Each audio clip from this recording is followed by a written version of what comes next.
Hello, everybody. Welcome again to another version of Bill Rhoden On Sports, BROSpod, here in Harlem, USA. We're at Chocolat Restaurant, Harlem, USA. Took a little break, but we're back and here with a familiar crew with my friend, great co-host, Jamal Murphy. Murph.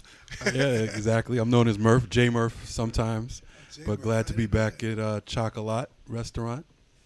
And we're here with a very special guest, particularly given the issue that we're going to be talking about. Our guest is Kyle Dudley.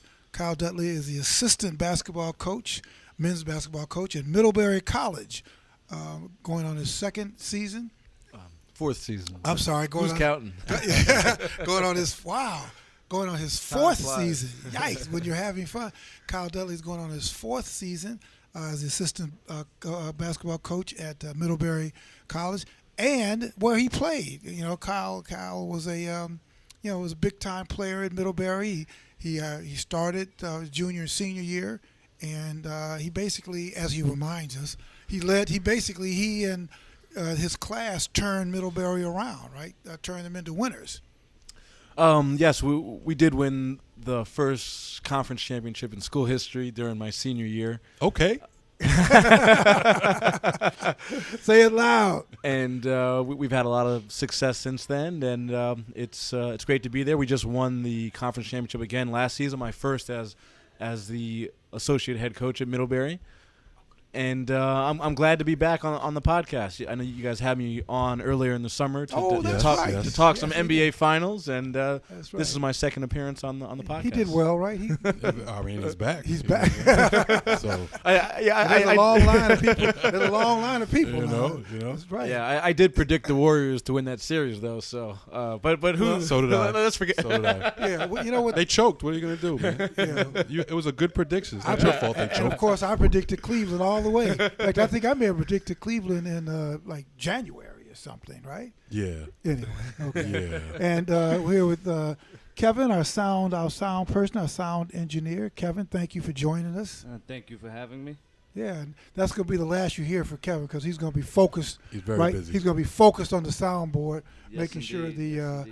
And then, of course, you can't see them, but here over to my right, Professor Chung Young, who is keeps educating them, and it's by the droves, man, just turning that these brilliant. And of course, Raisa Kelly, the great Raisa Kelly, kind of bringing this to you live and in color. She doesn't like to be okay, but we're working on Raisa, man. Before we finish with her, she's gonna be like Ali, like I am the greatest.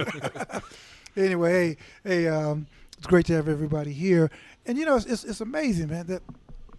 Here it is, almost 4 weeks after Colin Kaepernick did his first sit-down during the national anthem, and we are still talking about it. People are still going nuts about this. And, one of the reasons, Kyle, that I thought about you is because, you look at this through a lot of different lenses, as a black man, but also as a former player, but now as an assistant coach. So you wear these kind of three hats.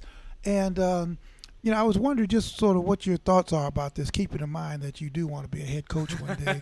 But no. Right. Make sure you censor yourself. That's right, yeah, because we certainly won't. But no, but seriously, what is just some of the thoughts, things that have been going through your mind? Yeah, well, as a player, as an assistant coach, the last 10 or 12 years since I started playing, in high school, where the national anthem, we played it before every game. I've always stood for our national anthem, including every game last season. And I've kind of thought about why we do that. I always thought it was because you had to. Right. Well, what else are you gonna do? Well, it's so embodied in our culture that we would just do it and not think about it. You would never think about the why. Like it's just everyone did it. All the fans did it. Everyone in the stadium did it. Right. So you did it. Ladies and gentlemen, please rise and take off your caps That's the thing that always pisses me off. Right. Please rise, take off your caps, put your hand over your heart Right. while so-and-so and so-and-so Right. sings the national anthem. Right. Right? And you then, never...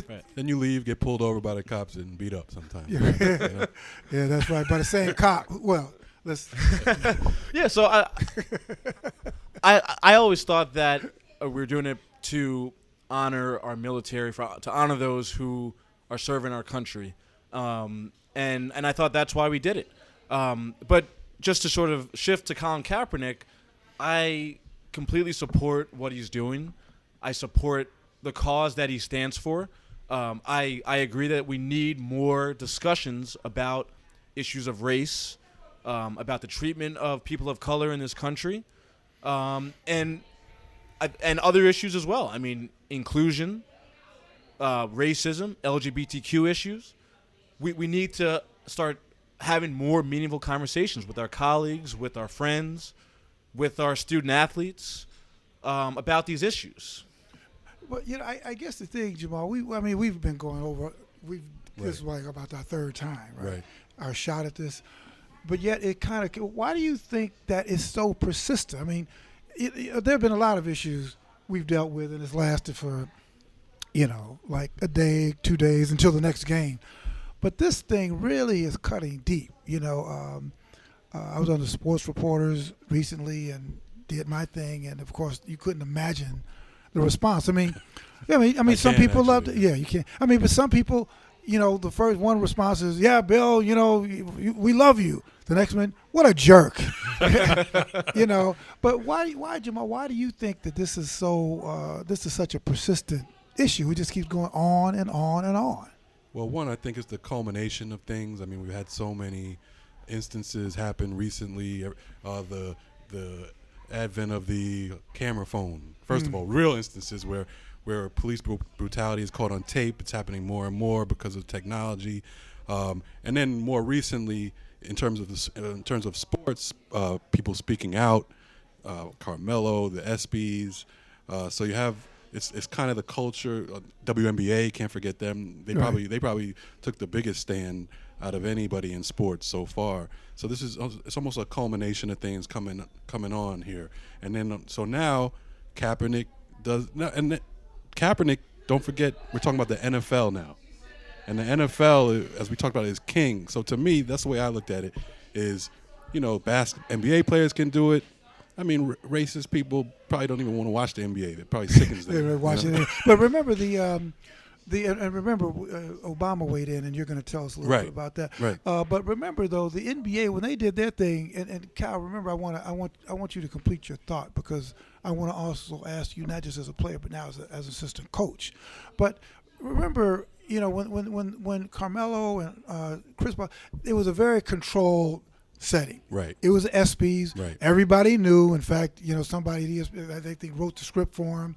And it was fine, and it was nice, but it's a scripted program. Right. There was no outrage. Right. There was no outrage. This, he stepped outside the box on this one. Well, it's the flag too. It's the flag and the anthem and what this represents, and not all of a sudden, but I mean, a lot of people think or hold the view, and I never did. I never really associated the flag or the national anthem directly with the military. I associated with the United States of America, the country, and everything involved in it.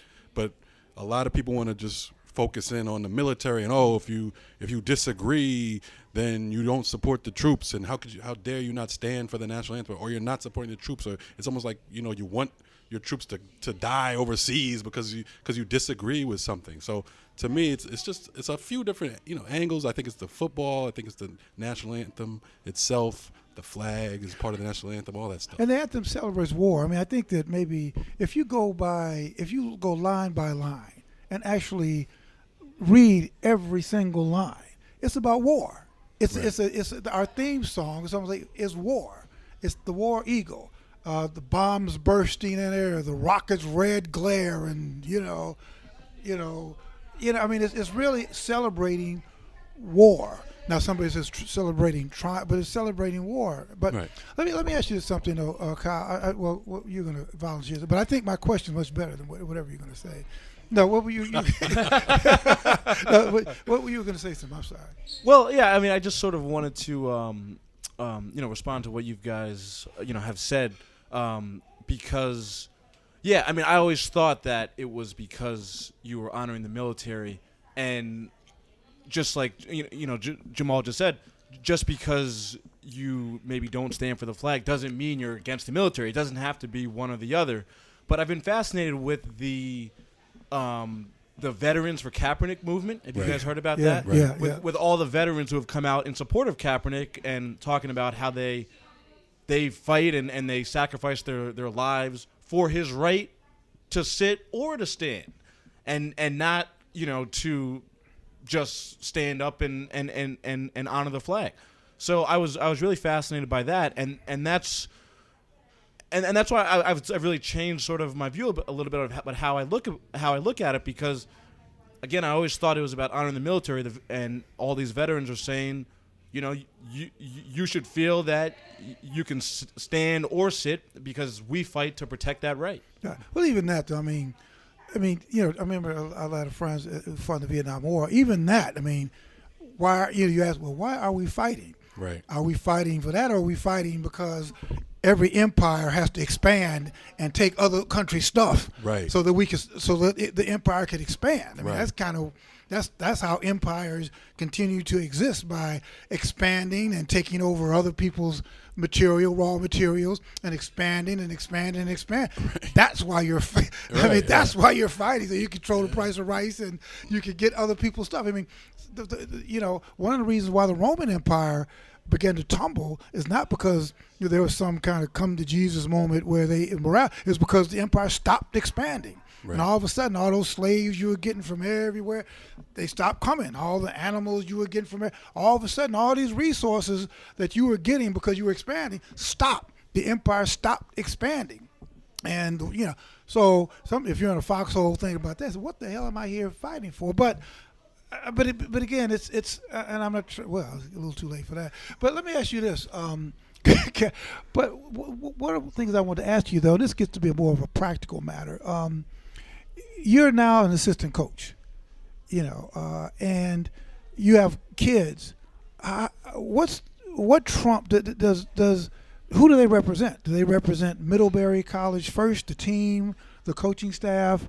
Does that trump whatever constitutional rights they've got to sit down on the floor and not stand up? I mean, how do you balance that? Like, you're getting ready to come into a new season, and invariably there'll be maybe some kids who say, because this stuff is, Jamal, this stuff is spreading. This stuff is spreading. As it should. Yeah, it should. Well, to me, my personal opinion, I think it should spread. I think the question, if you are a coach, what do you think about that? Yeah.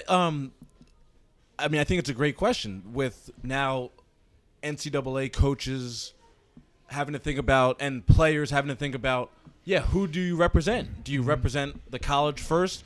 And do you need to find out, okay, this is the college's policy on this issue, and I need to figure that out, because I don't want to get suspended, but then I want to exercise my First Amendment rights. So, I mean, I think as a coach, first of all, I think I need to have a conversation with other coaches, our athletic director, and just sort of have a conversation about it.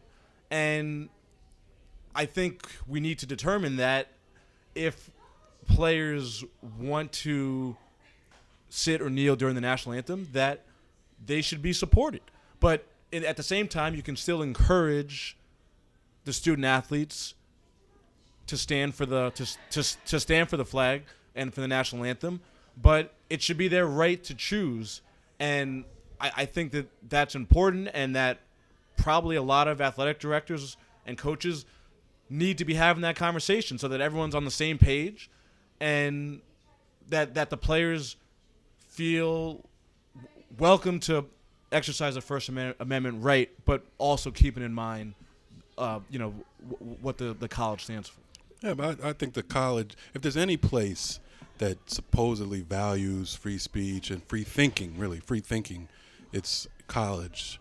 So not college football. well, no, I'm just saying college. Right. And if they want to keep playing, if they want to keep calling themselves college, student athletes, or it's college football, it's college basketball. You cannot out in the open at least stifle that free thought. So if kids want to kneel down, I think college is it's really the place to do it. That's where protest is at its highest. Right. So but if you think, Jimmy, now I could be wrong. If you think the players at Alabama with Nick Saban are going to, I could, and Auburn, and Clemson, and all them places, man. Brothers, these 7, 18, 19, 20-year-old guys. And I could be wrong, and I could be thinking as a stereotype, but my stereotype is that the college coaches are bullies. Right. Do you Coach Mike Krzyzewski bullied when the Olympics were in China, and LeBron James and them, people were asking him to make statements about the human rights issues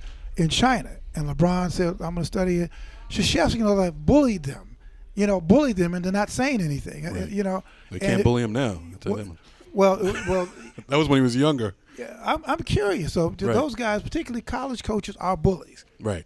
I agree. They're dictators and they're bullies. Right. And I'm wondering I'm even wondering even if at HBCUs, where I know when I was at Morgan, they played the Negro national anthem first, and then they played. But in fact, back in the day, they didn't even play the national anthem. We just played football. But the last time I was at Morgan, they played the Negro national anthem first. Right. Then they played the national anthem, which I thought was very cool. Right. But Jamal, you were looking at something that. Obama, and you talk about the story not going away. This will probably add about a week or two to it in itself, and that's Obama spoke out on the issue. He was speaking at a news conference in China after the Group 20 summit, and we have some audio of Obama basically showing support for Kaepernick. I think he cares about some real, legitimate issues that have to be talked about, and if nothing else, what he's done is he's generated more conversation around some topics that need to be talked about. Again, I haven't been paying close attention to it, but you've heard me talk about in the past the need for us to have an active citizenry. Sometimes that's messy and controversial, and it gets people angry and frustrated. But I'd rather have young people who are engaged in the argument and trying to think through how they can be part of our democratic process than people who are just sitting on the sidelines and not paying attention at all. Yeah, you're right, Jamal. That's going to add probably about another 2 weeks to the conversation. The people already hated him. Right, and thank God it's his second term, or he might not have said that. Right. That's right. He can say the last few months of his second term, and in China on top of it. I'm sure they were probably happy to hear that. But I think also another reason that obviously the president of the United States speaking on the issue is going to extend it for 2 weeks. But obviously in the last week or so, we've seen. Was it 3 athletes join Kaepernick in solidarity with this issue? We saw his teammate Eric Reed, we saw Seahawks defensive back Jeremy Lane, and we saw United States women's national team star Megan Rapinoe, who has gotten a lot of success wearing red, white, and blue, in the Olympics and in the World Cup. We saw her come out yesterday with support. For Kaepernick as well. Can you read, Kyle? Could you read what she read her statement? Yes. Okay. Here's what Megan Rapinoe had to say. I think it's actually pretty disgusting the way he was treated and the way that a lot of the media has covered it, made it about something that it absolutely isn't. We need to have more thoughtful, two-sided conversation about racial issues in this country.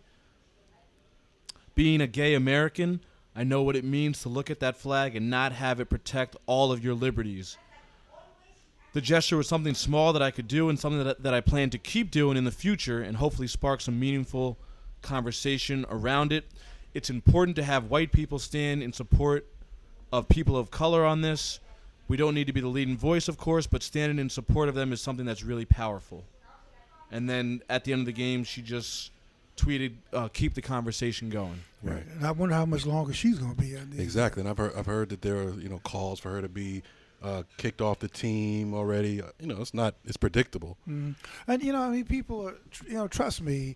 Now, I talked to a friend of mine who works for a professional organization, and there are discussions now with presidents of owners of teams. Because like you were saying, you guys are going to have discussions about it. I'm sure all around the country, people are going to have discussions about what are we going to do when players start standing up. And I'm really fascinated with colleges. Like you were saying, Jamal, that's where you're supposed to have dissent. I'm fascinated. Well, particularly on these football programs, we have all these brothers who 90% of the team are young black men. Are people going to begin to follow suit? Right. Is there going to be a clash? Is coaches trying to intimidate them? Right. And then these guys kind of stand there. What are you going to do? Fire everybody? Right. And what are you going to do? Not have a team? Right. What are you going to do? Not finish top 3 in the SEC, That's Alabama? Right. That's right. Because your whole, I was watching the game, one of the games over the first weekend on Saturday. I think it was Texas, Notre Dame. Texas is coming out onto the field, and I just see all black kids. I see all brothers coming out there. I'm like, wow, 80%. Okay, so if half those guys knelt, took a knee during the anthem, what are they going to do? They're not going to do anything. And you talk about owners having a discussion about this, the coaches having a discussion, college presidents having a discussion. I still don't understand what the big deal is. If let's say half the people kneeled, half the people stood, guess what? The game's going to start on time. Guess what? It's going to be entertaining. Guess what? All these people are not automatically going to stop rooting for their team. I guarantee you that. Of course. No, in fact, if Kaepernick, if what's the name goes down or plays horrible, Blaine Gabbert, which both are probably going to happen. He's probably going to play horrible, and he's probably going to go down.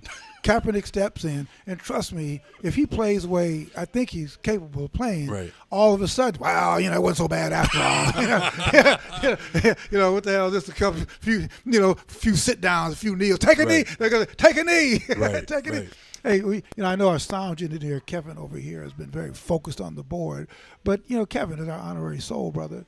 But you're a sports guy and all that. I'm just curious. What do you have any deep-seated feelings or issues about this? Well, I really respect what he's doing because, I've been seeing a lot of people say on the internet, let's not get lost in what he's doing so much as what he's doing it for.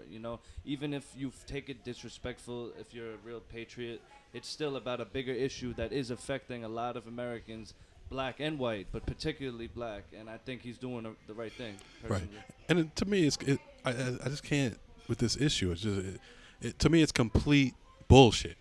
Okay, because he's complaining about an issue. We all know that these issues exist.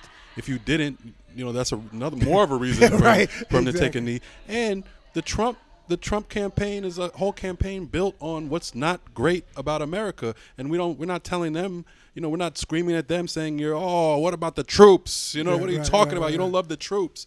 People are saying the same thing. There are problems. This country is not perfect and will never be perfect. But the point is that you want it to become a better place for everybody. And everybody knows that in the history of this country, listen, beginning in the Revolutionary War, there are people who blew up, set a ship on fire and blew up a ship. And I'm sure the majority of people, it was, oh, man, don't start anything with England. Come on, man, we kind of good here. But you have a small group of people who are saying, F that, no taxation without representation, and we're going to take this shit down. Right. So it's straight up hypocrisy. Right. At its core, it's just hypocrisy. Because if you have a problem, someone, if a fan who thinks a certain way, right-wing Christian has a problem, they're going to express it too. Right. So, but they're not going to be, called, no one's going to tell them to go back to Africa or go back to whatever country you came from. We all came from different countries, period. Right. lastly, we're going to take a quick break. But I'm curious. We use this word patriotism a lot. Everybody says, "Oh, this means cool." We got a little group here going to give us their opinions. But we talk a lot about patriotism, and the question is, what does patriotism mean? I mean, we say these words like patriotism. Well, what the fuck does that mean? What 'cause there are four of us sitting here. Jamal, who's maybe not 40 or maybe however old you are. Yeah, around then. Around there. then. Yeah. Kyle, who's a little younger, right? Kevin, who's probably 20s, right? In the 20s. I'm younger than springtime. But but the point is, what does patriotism really mean to everybody? When we come back, we're going to take a little break. We've got a few people here. They were eating here at Chocolat Restaurant, and I told them that before they left, I want them to kind of step in and join our conversation because I'm curious to feel what people think about this. So we're going to take a real quick break, and we'll be back at Bill Rhoden On Sports here at Harlem, USA, Chocolat, with co-host Jamal Murphy and with our guest Kyle Dudley. And we'll be right back in 2 seconds.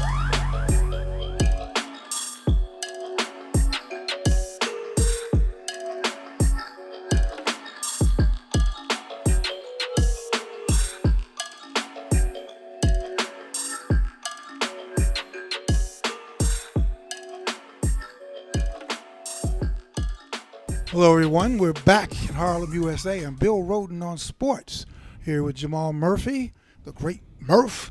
Murph, do you mind? I mean, can I call you Murph? People have been calling me Murph my whole life. Oh, is that right? It's just what comes with the name. I don't know what to do. Can't do anything about it. Murph. And Kyle Dudley's still here. Good to be here. Yeah, great to have you here. And, of course, before we left, we're here at Chocolat Restaurant.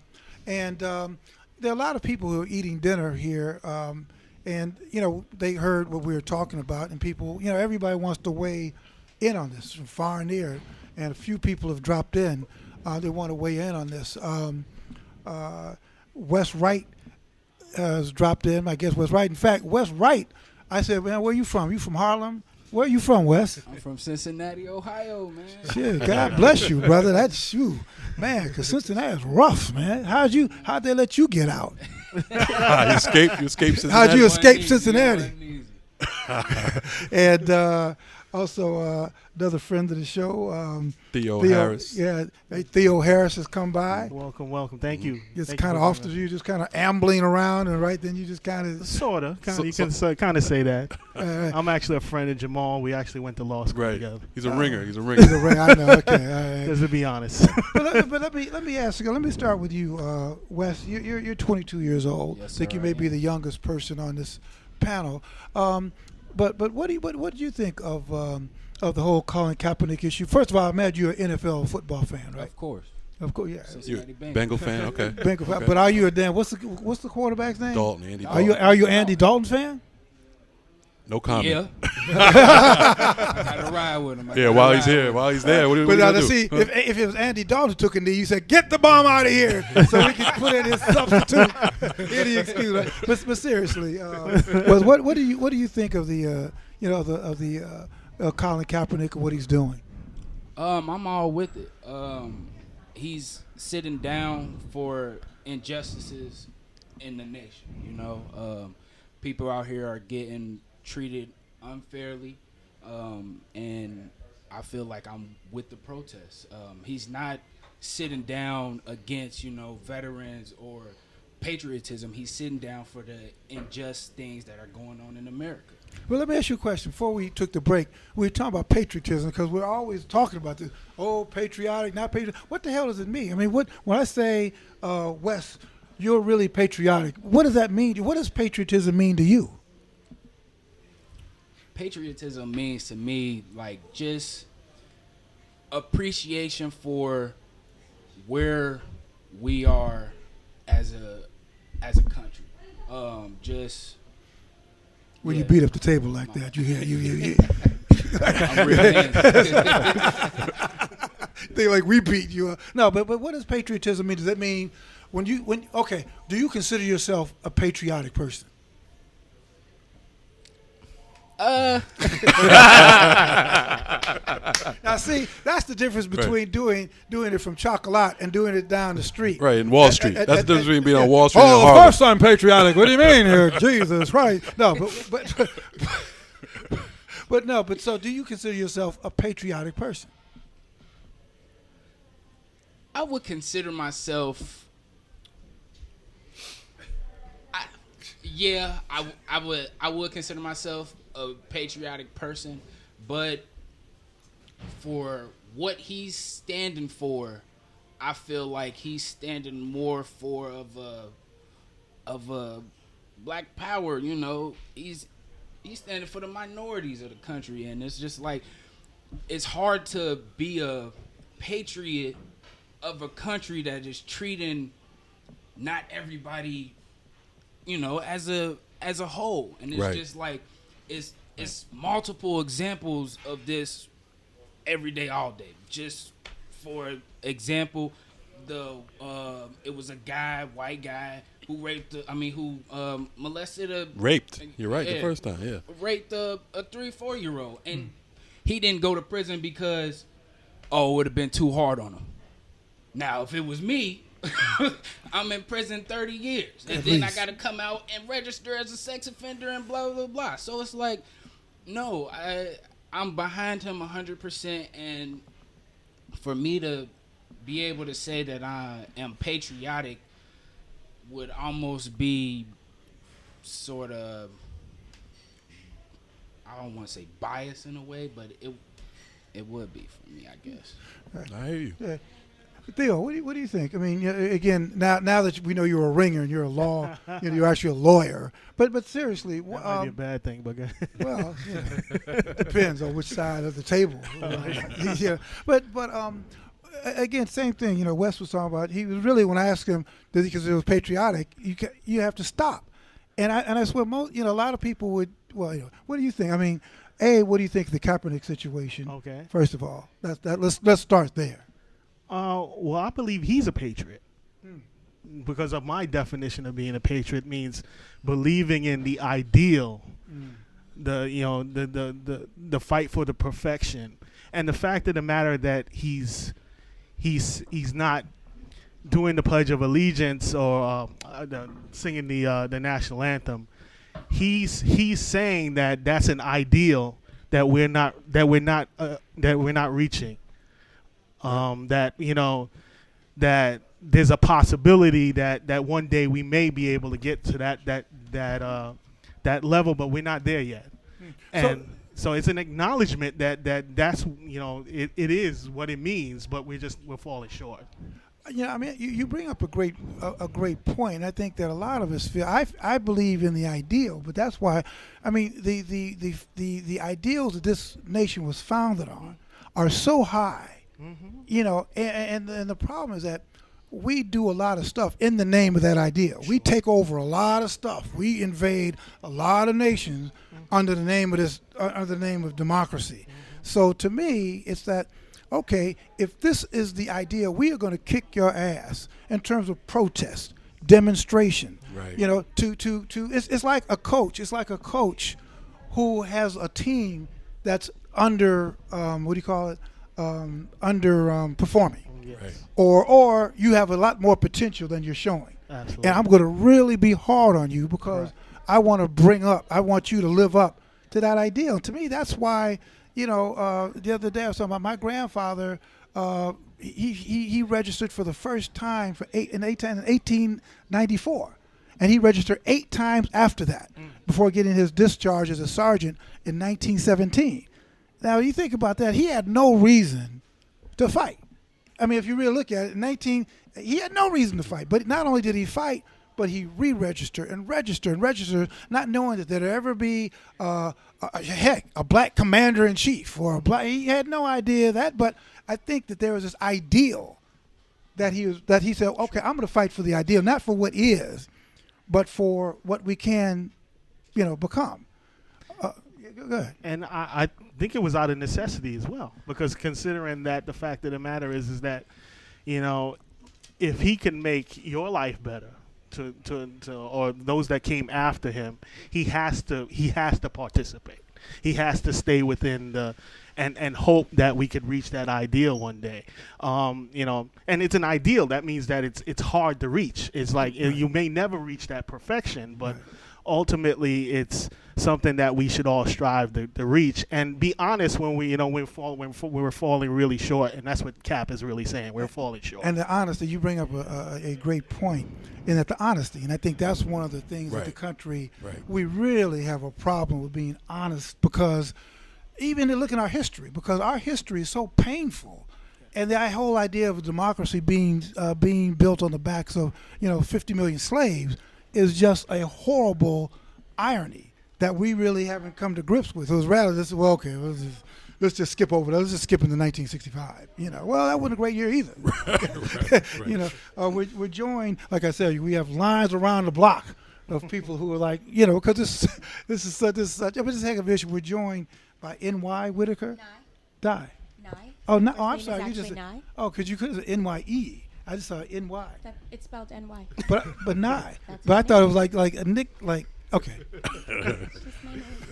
Anyway, I was like, anyway, we're joined by Nye Whitaker, who is a candidate for the September Democratic primary, which is actually flows into something that Theo is going to talk about a little later. But let me ask you something. You're a candidate in September. Before, what do you? Are you an NFL fan? I am a huge sports fan. Oh. NFL, NBA, Oh. tennis right now, U.S. Open, right? Right. So Serena and Venus. just crushed. The Olympics. I was Right. addicted, to TV for 20 days. So. Oh, wow. Okay. So let me ask you a question. What do you think of the national anthem? I was going to ask this question. If you watch the Olympics, every time somebody wins a gold medal from anywhere, they play that country's national anthem, which to me, you politicize an event. If you start an event by playing the national anthem, by definition, it's political. But yet, did your chest swell with pride when the Americans won the Olympics and they played the Star Spangled Banner and they, everybody looked and they were crying? Did you get emotional? I was emotional only because I was watching it with my son, who's 14, and he's an athlete. He plays basketball as well as soccer. And we were amazed at the number of people of color who medaled. Right. I actually have a young girl from the high school that I went to, Leah Neal, who's from the neighborhood. Right. She medaled in swimming, both last time and this time. My high school had 19 girls medal from our school across the country. Our sister school is kind of the Sacred Heart. Shout out. But I was watching with my son in this moment, in the moment of being able to have an African-American male as the president in Barack Obama, being able to be in a time where we have Hillary Clinton, a woman who has the possibility of being the first woman, president of our country, and then being able to see the diversity of people that were winning and medaling, not just from America, but from all around the world this year. I mean, I love Usain Bolt and what he brings and what he represents for his country. There was the refugee who won in swimming, right? Who saved her people, on a boat and was able to come and participate in the Olympics. I mean, there was just story after story. There was a beautiful Muslim woman in her, covered in her religious garments, in her cultural garments, fencing, right? A woman in fencing, kicking butt. So I was there swelling with pride. It had nothing to do with the anthem, but just the beautiful diversity and the talent of people who, in another place and time, may never have had that opportunity. So what about the anthem? What does the anthem mean to you? And first, what do you think about the Kaepernick situation? Sure. So I'm all for quiet, respective, civil disobedience, right? I believe in that, and I believe it's needed. And I think that people can protest in all sorts of ways. I think that because of the millions of people who watch sports, it is the perfect platform. Last December, I remember Christmas time, NBA ran an anti-gun violence ad. A lot of people didn't think about it, didn't pay attention to it. I wish it would show every time there was a game, right? But I think, they came out with shirts, and you've seen, people, protest quietly. Civil disobedience, I think, is a very respectful way to say that we believe in a vision of this country that has not yet happened. Right. But it's not a matter of if, it's a matter of when. Right. And we believe in that vision. Right. I mean, the national anthem to me, and I think you touched on it.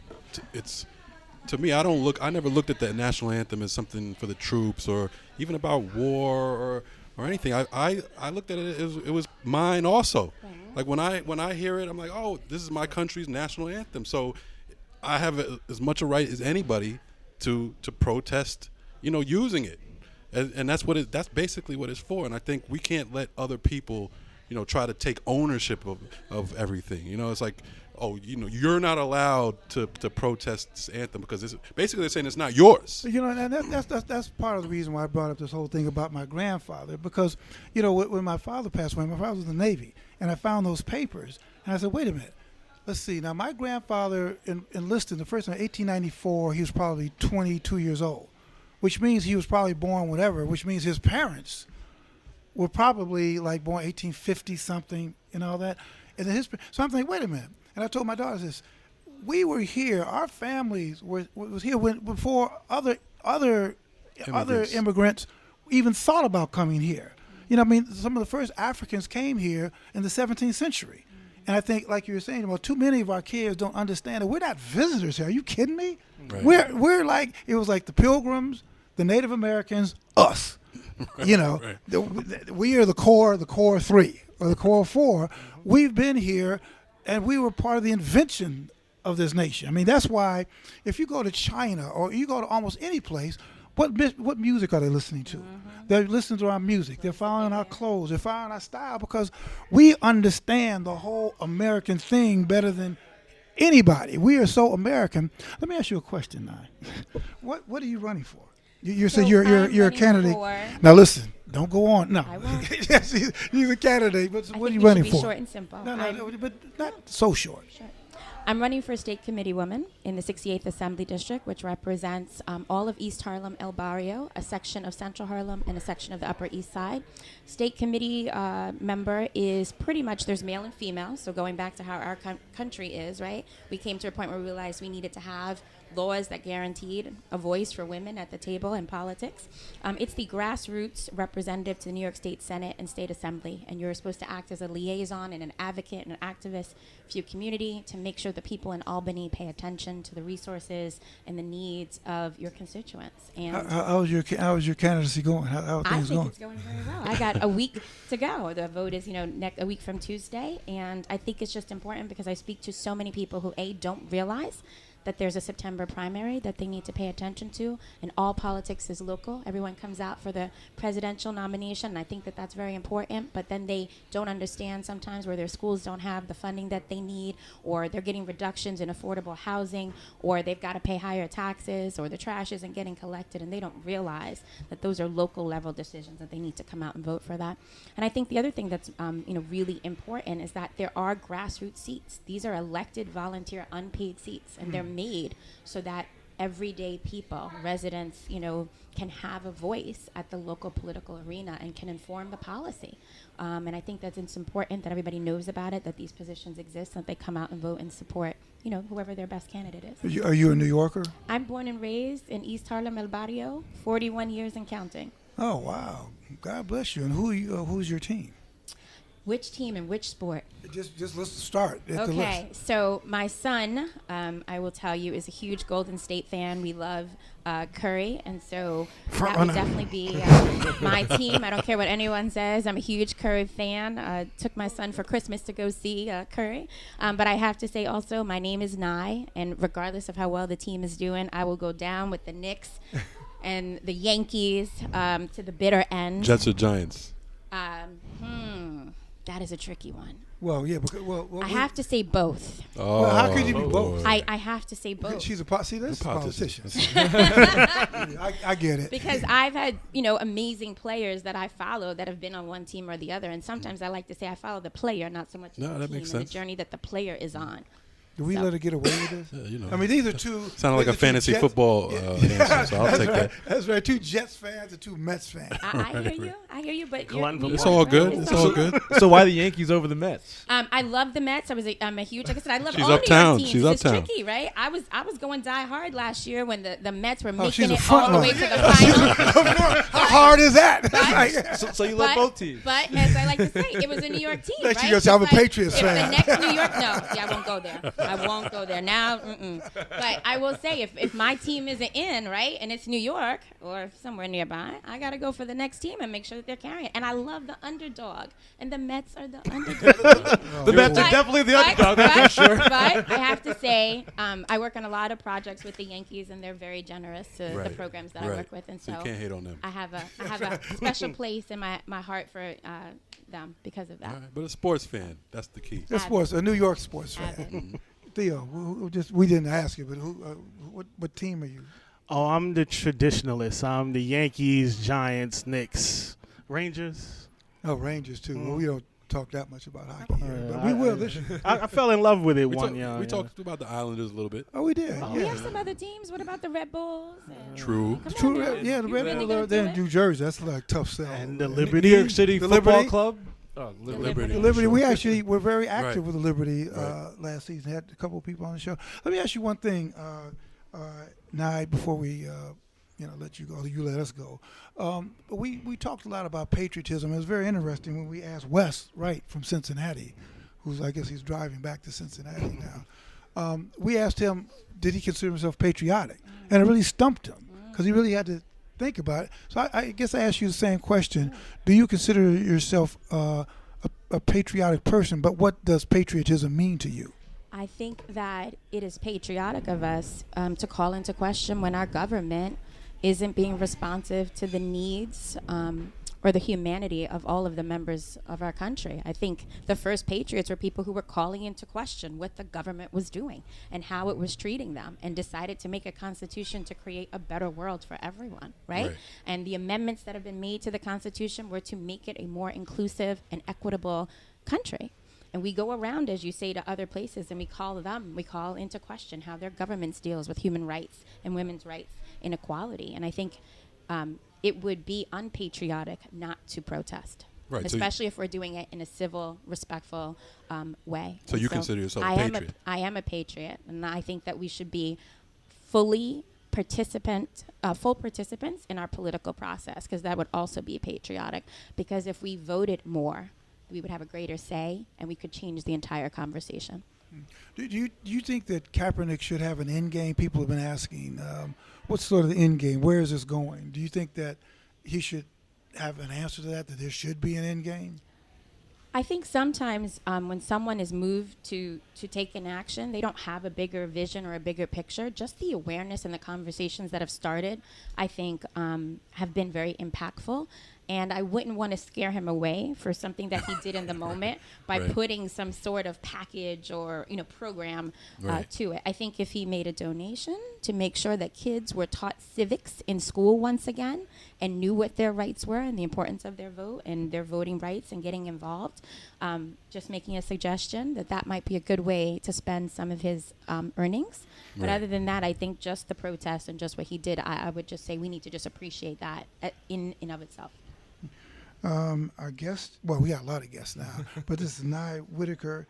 Could you just, again, tell everybody, because I think it's really important, about what you're running for, but also about when we're voting, because I think that a lot of people aren't, there's a vote, So I'm going to remind everyone, in New York State, there's a New York State Democratic primary on Tuesday, September 13th. The polls are open from 6 a.m. to 9 p.m. On the ballot will be judge seats, which is very important in terms of deciding what happens in housing court, in criminal court, and civil court. There will also be state committee races, and depending on where you are, there may be a Senate or an assembly seat race. In addition, I also want to remind everybody about November 8th, right? A presidential election. That's very important. We need to hashtag vote out hate. We need to hashtag vote Harlem. And we need to hashtag vote in hope. And I'm just going to tell you one little quick story. My son, during the 2012 election, registered his father, who is a basketball coach, to vote for the first time at 48 years. And my son was 12. Right. So I just want to remind you of the power of the vote and the power of being engaged and how that can help change the world. And voting, obviously, a huge issue. And you have people on the, speaking, we talked about Trump a little bit before, but who historically who must not be named. Yeah, right, but historically the Republicans have been pretty active in trying to suppress the vote throughout the country, and even more so down south. and in the federal courts just reversed a big North Carolina law that they tried to pass. And Theo actually brought you out here to talk to people about, voting, what you guys are preaching as far as voting rights goes, and maybe steps that people need to take or what they need to look out for. Well, first off, thanks, Jamal. I'm a part of a group called the New York Democratic Lawyers Council. Actually, what we are is a group of volunteer lawyers that work with the Democratic Party in New York on issues of voter protection. That's stopping suppression, like you said, as well as harassment, as well as just pushing for positive voting laws.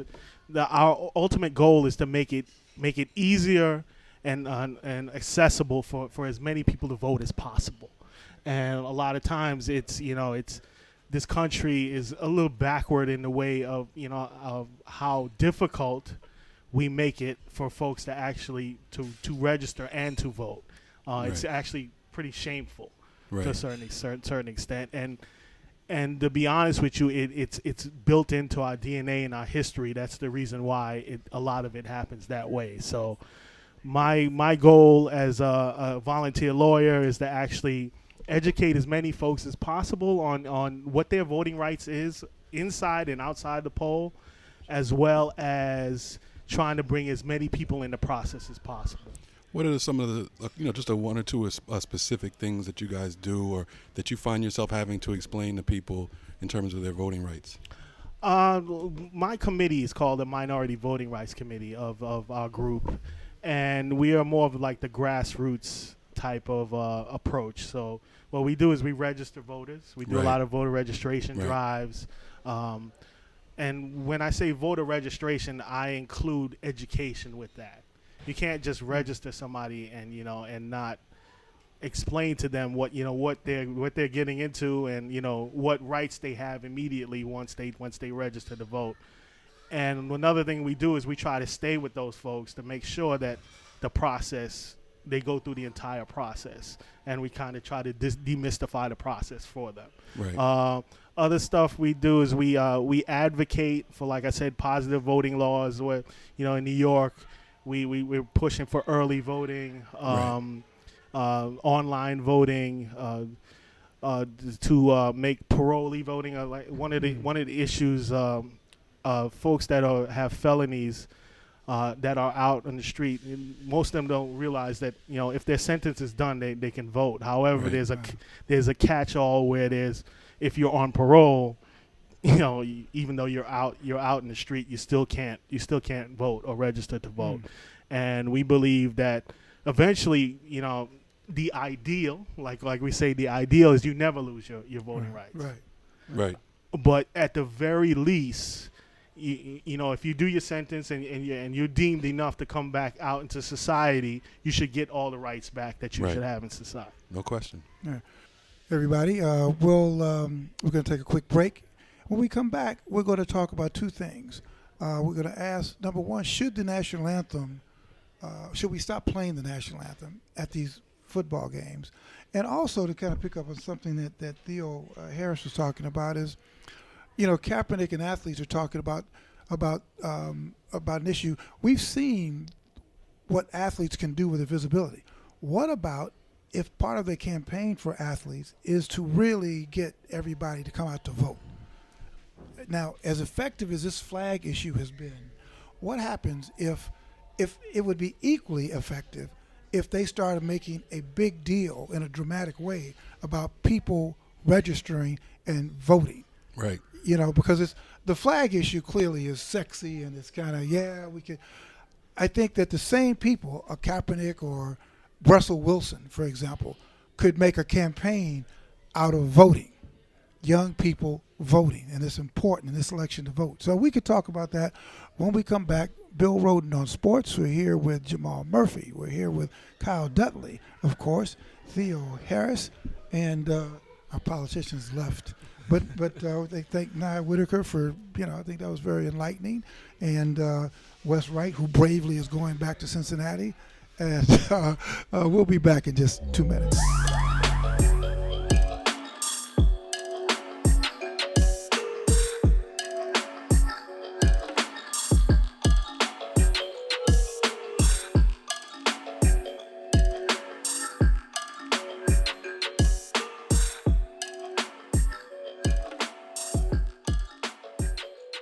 Hello, everyone. Welcome back to Harlem, USA, Chocolat, home of grits and shrimp and grits. Anyway, before the break, we're here with Theo Harris and, of course, Kyle Dudley and my co-host Jamal Murphy, Bill Rhoden On Sports. But listen, we asked the question. I've been thinking about this for a long time, not just today, but the national anthem, sort of, I've stood for a lot of them. I've been doing this stuff for a long time. Sometimes I stand, then depends on who gets murdered that week, who the police kill, how pissed off I am. But, I'll never just sit down. I may walk out. I'll be in the back or I'll be downstairs. I just won't be there. Then I'll kind of come back when it's all over. But what do you guys think about just not playing the national anthem before a game? I mean, Kyle, you as a player, now as a coach, I mean, like you said, you've been standing at attention for years. What do you think about not having the national anthem sort of as a game starter?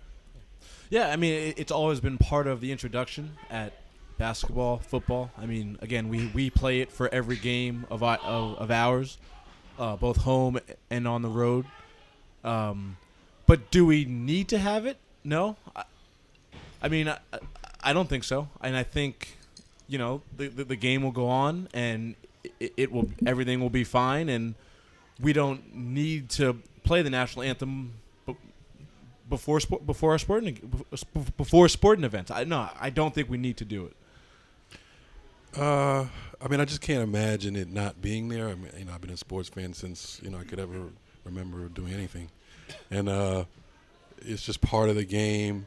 I think, and if I think it's part of the game, imagine what the people who are so mad at Colin Kaepernick think. Right. And in fact, based on what's happening now, I think it's probably a good thing if it's a place where it can create protest in the future. If this thing really does continue the way it is now, where people are kneeling during the national anthem and can express some sort of protest, it might be a good thing moving forward, and I would want to keep it. What do you think, sir? I kind of agree with Jamal. Actually, again, going on back with the ideal type of thing is like the aspiration to actually reach. I believe that it's educational to actually. First off, we can do without it. Obviously, it wouldn't be the end of the world. Obviously, but I don't have a problem with it. And again, I don't think it's a bad thing because it's the words and the verse that was cut out. Thank God. the verses that we use is an ideal. It's like it's something that we're trying to strive to reach, and a lot of times people are hypocrites. They use it to say, okay, all right, this shows that I'm a true American, when you're not. You don't follow those ideals. You just sing them, and also we especially with the military thing, the military angle. It's like, there's so many homeless veterans and folks that are suffering that we neglect. And, you have those folks that believe, like, okay, I sing the national anthem, so I'm respecting them. Right. It's a joke. That's part of the history. That's part of hypocrisy, though.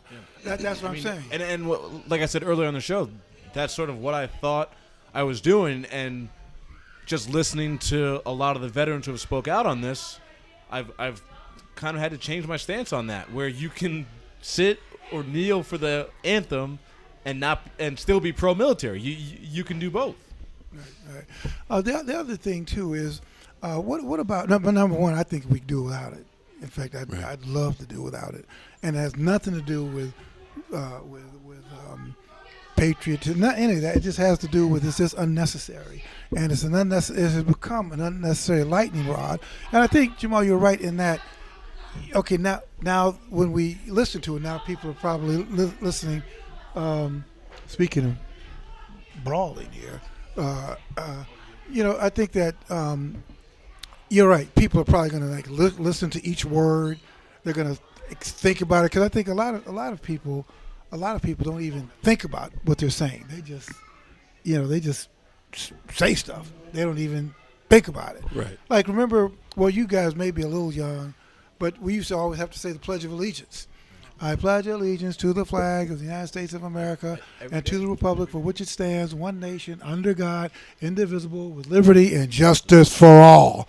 Right. You know, I think one day, Kevin, we're going to play with the reverb on this when we say liberty and justice for all. But then you think about it, you say, wait a minute, what the hell did I just say? And that, I went to Catholic school early on, and we had these catechism class. Who made you? God made me. Why did God make you? Because he loved. I mean, you just Right. saying, and if you didn't get the answer right, you got your knuckle slapped. You know. Right. And I just, that's the whole about critical thinking. As you grow older, you say, wait a minute, what is, even now? I mean, no matter what denomination you are, you'll read, like if you read the Nicene Creed or you know, ascending into heaven, sitting at the right hand of God, you know, and do I take this literally, or do I mean, where are we going with this? You know, so I think personally, I could do without it. I mean, now, I do think that as a practical matter, I use the national anthem to judge how late I am for the game. You know, I said, I just got to get there before she finishes. Right. The A lot of times there's great talent singing, you know, Whitney Houston and the Jackson. you know, Marvin all Gaye. the top singers ever in the country. You know, it becomes part of the intrigue of the game sometimes. Even. Recording, CBS recording star, blah, blah, blah, blah. Woo, yeah. You get like you get Carl Lewis and But yeah, I mean, honestly, I just hope that I really like this. The more and more I think about this protesting during the anthem, I think it needs to be done in some way, and maybe they'll get rid of it then. If everybody starts protesting, people that's what it might get. Protesting everything. Okay, now they're protesting this. Now they're protesting. Right. Everybody's either kneeling down or laying down. Some Right. people like are putting their fist up in support. Right. You know, I mean, it could be like a complete Chinese. Well, I shouldn't say this. It could be a complete chaos. Right. And I've been, you know, I'm at many games. I'm in the stands when the anthem plays, and I've thought about it many times when the anthem is playing, and I'm like, I see everybody getting up, and I'm like, really, I'm standing up for this, and Right. and so just got shot in the street, and Right. and I'm just like, but I'll stand out of just to, you know, not create any conflict. Oh, even Well, because, I see. you know. Come on, Jamal. I mean, No, step I know. Step up to the plate. I know. That's why I got to give it to Cap because, you know, I've been in that situation and stood up. Right. So well, at least he was on the field, Right. surrounded by like team. He wasn't like in Right. Section 8. I mean, I could have sat. I'm not really worried about somebody doing something to me, but it could be. It's an issue. You're still going to get into some sort of fight. Do I need this right now? That type of And thing. then remember, even at Yankee Stadium, they'll stop and they'll play, you know, God Bless America. And I've heard there have been fights where people they'll say, "Now stand up, take off your hats." Yeah, you don't take off your hat. People want to say something. Come on, buddy, what's wrong with you? And trust me, Right. trust me now. Everybody's drunk. Right? Like, yeah. what a joke. Yeah. About the six, everybody's lathered up. You know, and not only that, then the irony, you go back where they're selling concessions. People are drinking beer. There's a long line to the back. You know what I mean? It's not eating French fries. You know, it's not like people are like everywhere you go. It's like frozen. You know, Right. you know. I mean, come on, man. Give me. Now, the second thing that we had talked about too is, you know, what Kaepernick proved is that athletes really do have a tremendous podium when they try to use it. What about using it to get young people to vote? Do you think that could be as effective? Yeah, I mean, I think it would be great. You know, it sort of reminds me back to 2004 when P. Diddy was very active with his Vote or Die campaign, and that gained a lot of steam on a national sense. And, you know, I think that if a lot of, like NBA players, NFL players, MLB, I mean, every sport, we need to go out and vote. Yeah. Go out and vote, and not just for the presidential election, but for Congress and judges and everything. Go out and vote, and it needs to happen soon because, as we just learned, there's a primary next week. Right. What? That I didn't know about either. So get out and vote.